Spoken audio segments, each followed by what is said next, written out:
bless the Tea Party.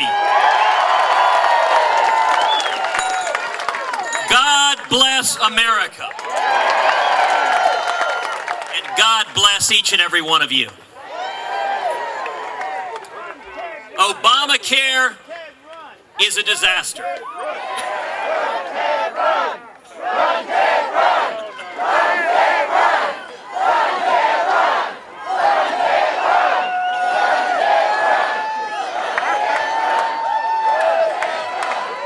Well, thank you. I will note that is the exact same thing my wife says to me whenever I come back early from the gym.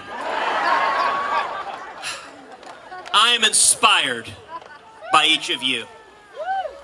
We are fighting to save this country. Obamacare is the #1 job killer in America.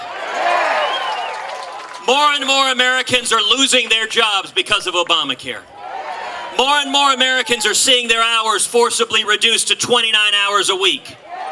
More and more Americans are seeing health insurance premiums skyrocket or losing health insurance altogether. And not a single American wants to have the federal government get in between us and our doctors. This thing ain't working. And President Obama is busy granting exemptions to all the favored groups in Washington. Giant corporations, they get an exception. Members of Congress, they get an exception. And now unions are saying they want an exception. Well, I got a simple question, Mr. President. How about an exception for hardworking American families?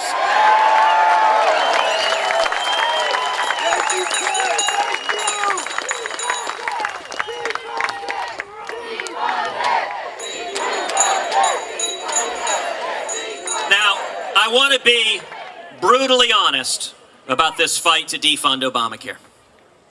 If the traditional rules of Washington apply, we can't win. If the forums in which we have to make the case consist of the smoke-filled rooms in the U.S. Capitol, this fight is impossible. But I'm convinced the model has changed. I'm convinced there's a brand new paradigm in America, which is the rise of the grassroots.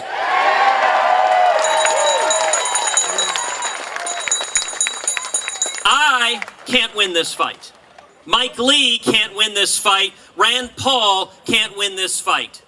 No elected politician in Washington can win this fight. Only you can win this fight.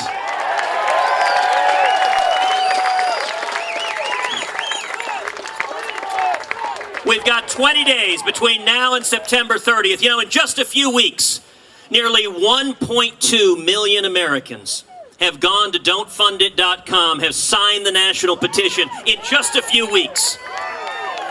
How do we win? It's very, very simple. In the next 20 days, we need millions more Americans to go to don'tfundit.com, to sign the national petition, to pick up the phones and call their senators, call their representatives, to go on Facebook and Twitter and put comments, and then I'm going to give a charge to each and every one of you.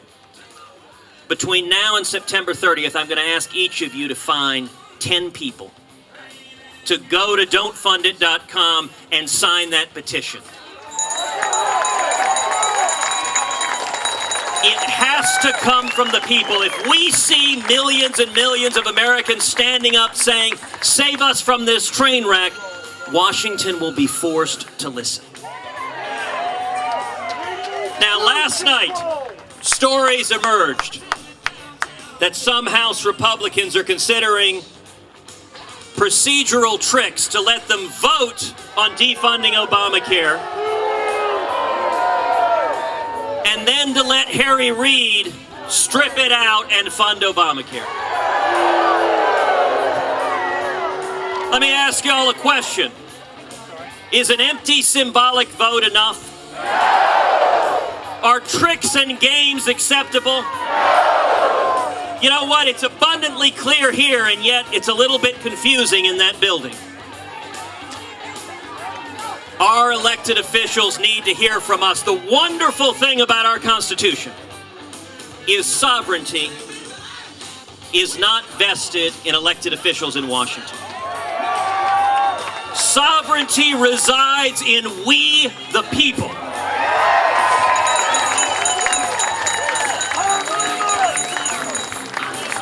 The way we win this fight is simple. Between now and September 30th, if millions and millions of Americans rise up, go to don'tfundit.com, demand that leaders stand up and hold every elected official accountable, including me, that's how we turn this around.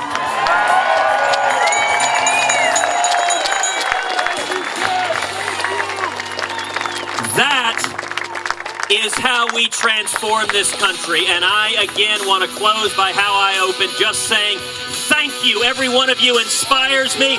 We are fighting to preserve liberty in this great United States of America. Thank you.